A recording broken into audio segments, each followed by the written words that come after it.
Assalamualaikum warahmatullahi wabarakatuh. Hadirin hadirat kaum muslimin muslimat yang dirahmati Allah. Pada bulan puasa, bulan yang penuh berkah ini, marilah kita senantiasa saling mengingatkan dalam kebaikan, saling berlomba-lomba dalam meningkatkan iman dan takwa. Hadirnya saya di sini bukan saya yang paling pintar, bukan juga yang paling benar, tapi semata untuk menyampaikan watawasau bis sobri, watawasau bis sobr, saling menasihati dalam kebaikan dan dalam kesabaran. Hadirin yang berbahagia, kita tahu bahwasanya bulan Ramadan ini adalah bulan diturunkannya kitab suci Al-Quran. Banyak sekali hikmah yang dapat kita petik dari pelajaran dalam Al-Quran. Salah satunya seperti yang akan saya kemukakan di bawah ini, yaitu tentang ciri-ciri orang yang beriman, orang bertakwa yang beruntung di bulan Ramadan ini. Hadirin yang dirahmati Allah, apakah yang disebut takwa? Takwa adalah menyimpan keimanan di dalam hati, kemudian mengamalkan perintah-perintah Allah serta menjauhi larangannya. Ada juga yang menyebutkan takwa terdiri dari 3 huruf, yaitu ta yang berarti tawakal, menerima atau berserah diri kepada Allah Subhanahu wa Ta'ala. Yang kedua yaitu huruf qaf yang berarti qanaah, menerima ketetapan Allah dengan ikhlas, baik itu nasib buruk, cobaan, ataupun ujian yang kita hadapi. Kita harus senantiasa menerimanya dengan sabar dan ikhlas. Yang ketiga yaitu huruf wawu, yang artinya adalah warok ataupun birai. Kita harus menjauhi perkara-perkara syubhat yang akan menjadi penghalang hati kita untuk menerima hidayah dari Allah Subhanahu wa Ta'ala. Selanjutnya, bagaimanakah ciri-ciri orang yang beriman? Dalam Al-Quran, Allah Subhanahu wa Ta'ala telah berfirman, surat Al-Baqarah ayat 1-5. A'udzu billahi minasyaitonir rajim. Bismillahirrahmanirrahim. Alif lam mim. Dzalikal kitabu la raiba fihi hudal lil muttaqin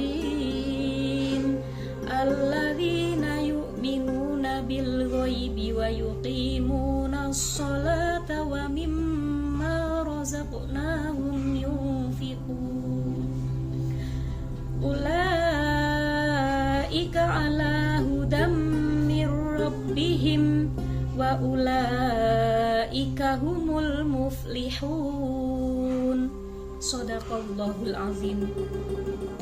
Yang artinya alif lam mim, ayat-ayat yang menunjukkan kekuasaan Allah, yang menunjukkan kemukjizatan Al-Quran, di mana Allah menjelaskan, Allah menantang jin dan manusia untuk menciptakan yang serupa atau yang menandingi Al-Quran, tapi belum ada yang mampu melakukannya.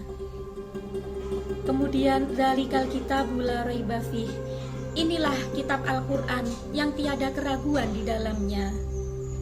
Kemudian alladzina yu'minuna wa yuqimuna, yang beriman kepada yang gaib, kemudian mendirikan sholat, kemudian menginfakkan sebagian rizkinya di jalan Allah.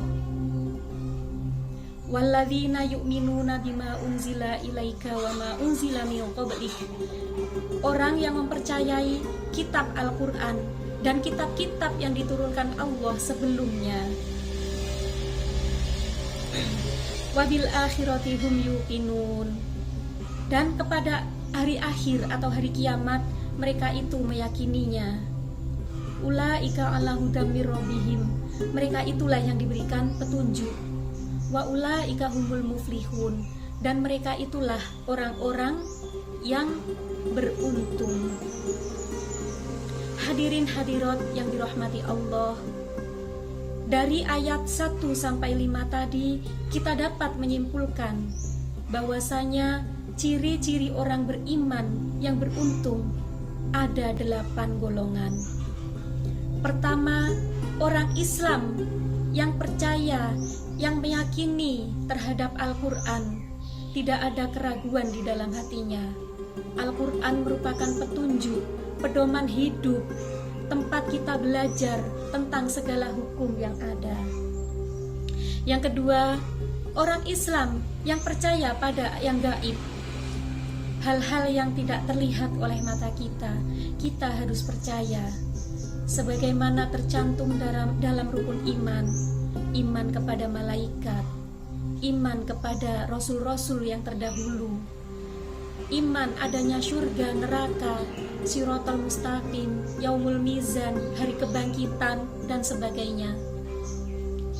Yang ketiga, orang yang beriman dengan hati, ya, di hatinya meyakini, di lisannya mengucapkan, dan anggota tubuhnya melaksanakan apa-apa yang menjadi rukun Islam, mulai dari syahadat, sholat, puasa, kemudian zakat, dan naik haji apabila dia mampu. Semuanya dikerjakan dengan ikhlas, tanpa pamrih atau tanpa ingin diwah sama orang-orang. Yang keempat, orang yang mengerjakan sholat, orang yang mendirikan sholat 5 waktu dengan penuh kesadaran, dengan syarat dan rukunnya yang dipenuhi, serta jika menyempurnakan dengan sunnah-sunnahnya. Kemudian selanjutnya yang kelima, yaitu orang yang menafkahkan sebagian hartanya pada jalan Allah. Kita kadang punya prioritas ya saudara-saudara, orang yang perlu kita berikan mungkin zakat, infak, sedekah kita. Yang paling terdekat adalah kerabat, keluarga kita. Kemudian baru orang-orang yang di sekitar kita yang paling membutuhkan. Hadirin yang berbahagia, selanjutnya yang keenam adalah orang yang percaya kepada kitab-kitab Allah, bahwasanya Allah menurunkan kitab selain Al-Quran sebelumnya. Kitab Zabur kepada Nabi Daud, kitab Taurat kepada Nabi Musa, kitab Injil kepada Nabi Isa alaihissalam, dan kitab atau suhuf lembaran suci yang diturunkan oleh Allah kepada Nabi Ibrahim dan Nabi Musa. Selanjutnya yaitu percaya pada hari akhir, hari kiamat, akan adanya alam barzah, akan adanya kebangkitan dari kubur, akan adanya yaumul hisab atau yaumul mizan, hari di mana semua amal akan ditimbang dan dipertanggungjawabkan. Dan yang terakhir, percaya akan adanya nikmat surga dan siksa neraka.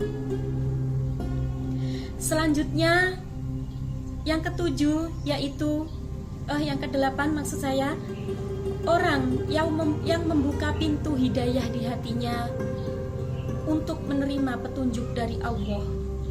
Dia tidak berkeras hati, dia mau menerima apa-apa yang diberikan nasihat dari orang tua, dari guru, dari kiai, atau orang-orang pintar di sekitarnya.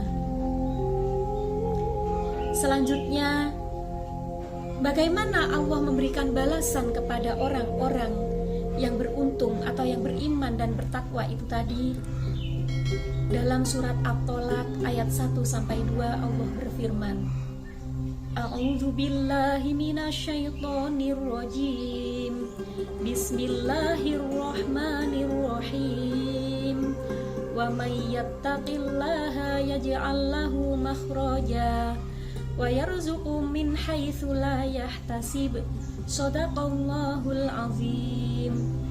Dan barang siapa yang beriman, barang siapa yang bertakwa kepada Allah, maka kami berikan jalan keluar dan rizki yang tidak disangka-sangka.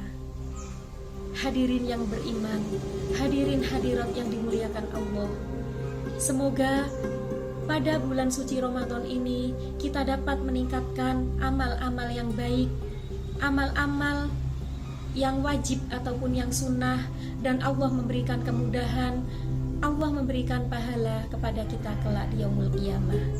Sekian yang dapat saya sampaikan, kurang lebihnya kami mohon maaf yang sebesar-besarnya. Wallahul muwafiq ila aqwamit thoriq. Assalamualaikum warahmatullahi wabarakatuh.